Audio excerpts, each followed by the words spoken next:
in MAGA world right now, this real catfight between members of the sort of MAGA chattering class. But, you know, when you think about the jobs being outsourced, the government has made it so enormously expensive to produce and hire in America. Get in here, my people. Come in, my people. Yeah, you in the back. You're not at the screen. Come here. Yeah, you. Call that person back there. Bring him to the screen right now. Plaster your face right up against the glass. Maybe it's a phone.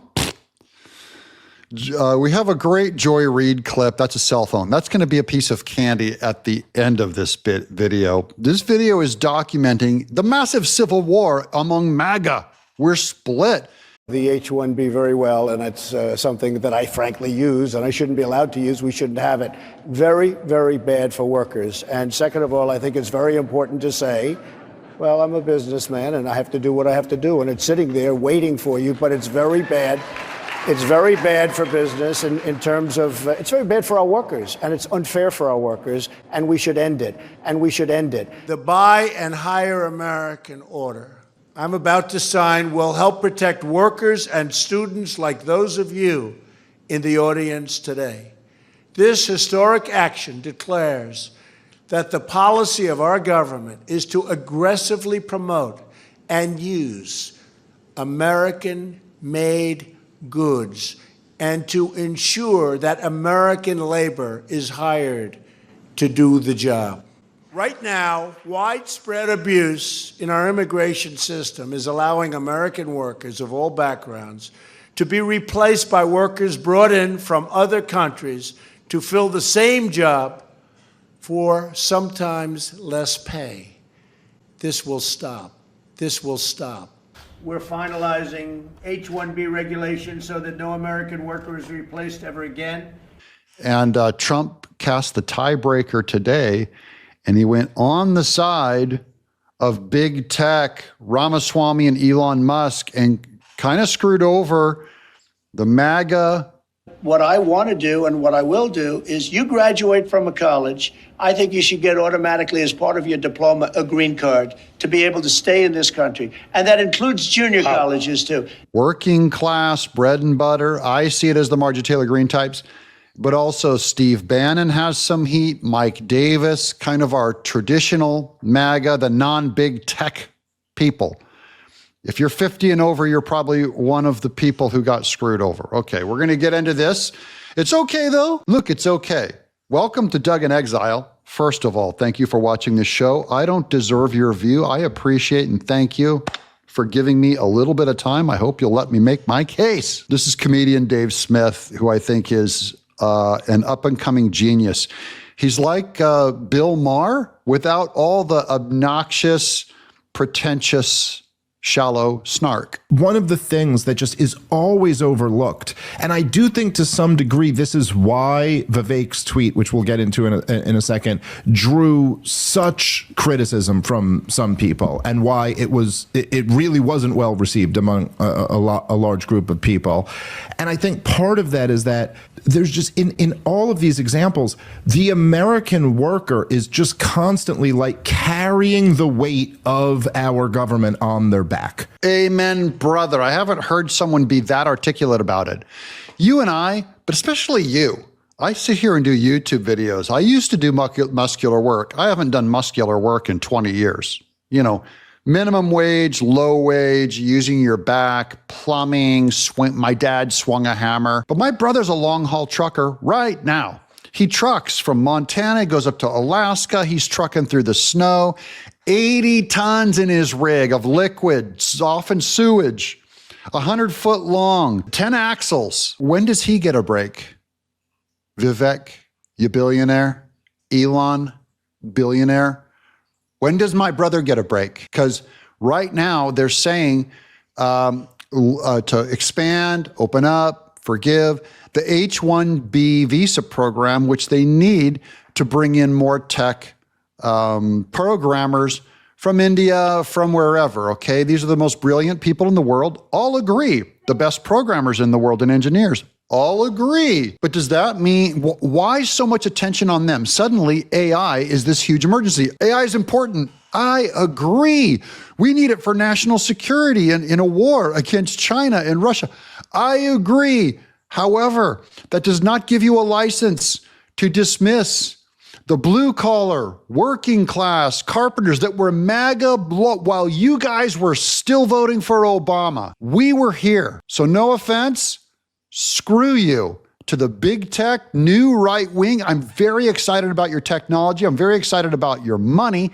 I'm very excited that you left the Democrat Party because they were too involved in DEI and all that garbage, and you saw that your free speech was going to get destroyed. But step carefully. You're guests in the house of MAGA. Admittedly, Trump wouldn't have won without you, so we're a big tent now. Can you guys see my thoughts are all betraying me? It's such a swirl. It's just, like they have to carry the weight of the entire damn world empire. All those 730 bases that we have all around the world, every proxy war we're fighting, every entitlement program, everything that the largest government in the history of the world and demands is on the back of the American people. They're carrying this whole corrupt mess on their back. And then people come along and go, okay, and we're going to subsidize someone else over you. Yeah.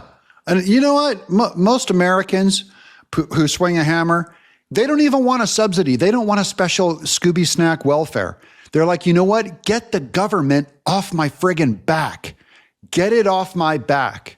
And so this hiring of big tech, I know there's an AI emergency, but that's only because Elon Musk, Vivek, David Sachs, and the Shriram, I love and respect, okay?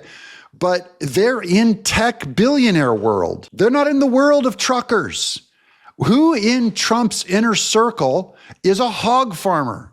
I mean actively hog farming with shite on his boots from today's work. Not he did it once 20 years ago, because that's who also got Trump into office.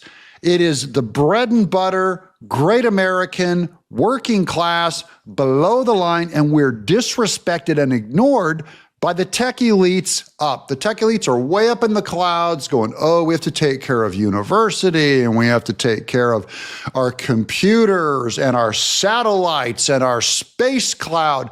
And my brother's over there putting a coupler on a sewage truck to drain liquid at 4 a.m. after driving through the ice to sit in some crappy hotel, just an awful crappy hotel overnight because the government makes him sleep between shifts. You people don't know.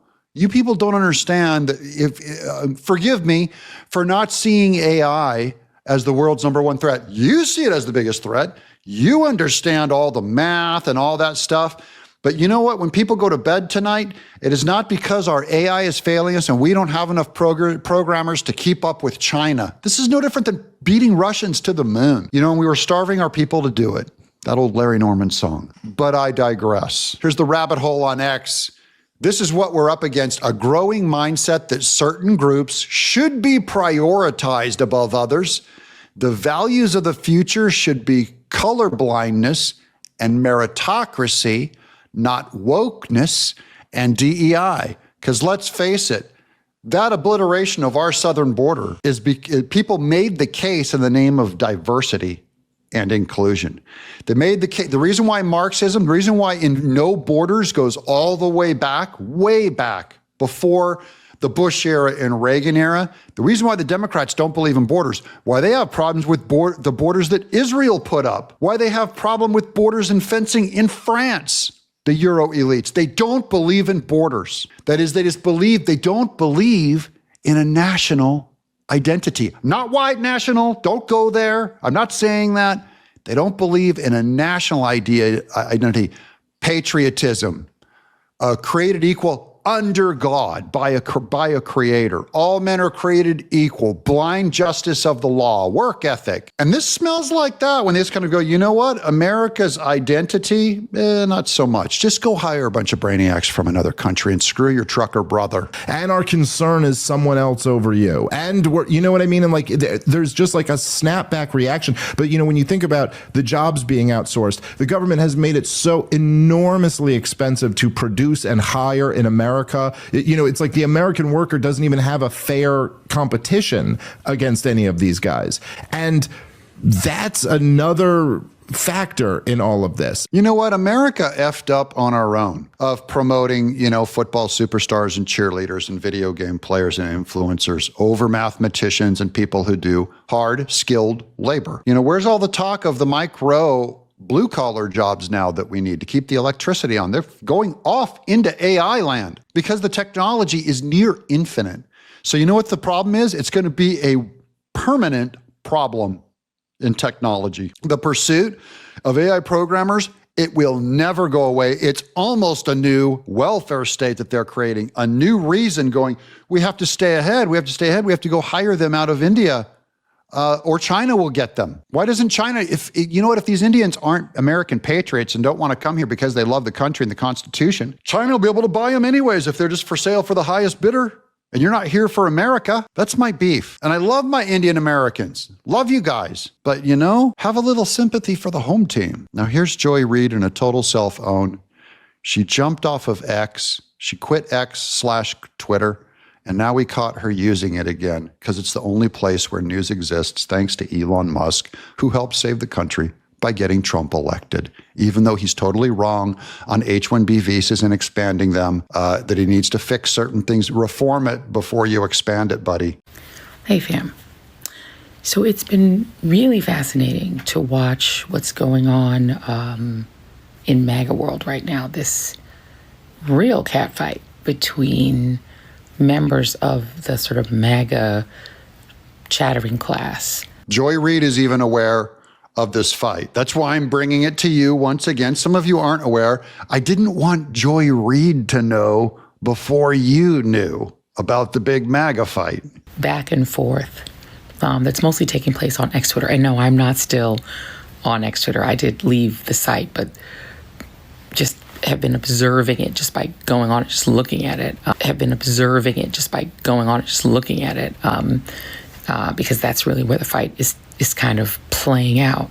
That's where the fight's playing out. That's why she's on it, because that's where news breaks. She went over to Blue Sky or some other platform. Guys, news doesn't break on other platforms. It breaks on X. That's a huge credit to Elon Musk, who's wrong on the H-1B or HB1. I don't even remember. Anyways, what do you guys think? And Trump came out today on the side of Elon Musk. He just comes out and goes, H-1B visas, I have people on Mar-a-Lago property that came here from other countries. We hired them. I get it. That's a fact. That's not what he ran on in 2016. I can read you his tweet. He goes, we have to get rid of it. America first, jobs, America only, no imports, all that stuff. Trump, we got to be honest, guys, and I'll throw shade on him when it's time. I'm throwing shade on Trump right now. He absolutely reversed this position. This is a reversal on Trump. I'm not going breaking promise. I'm not calling him a liar, all that stuff. It's his position is now different than it was before the election. And we have to face that. I'm willing to give him some heat on that.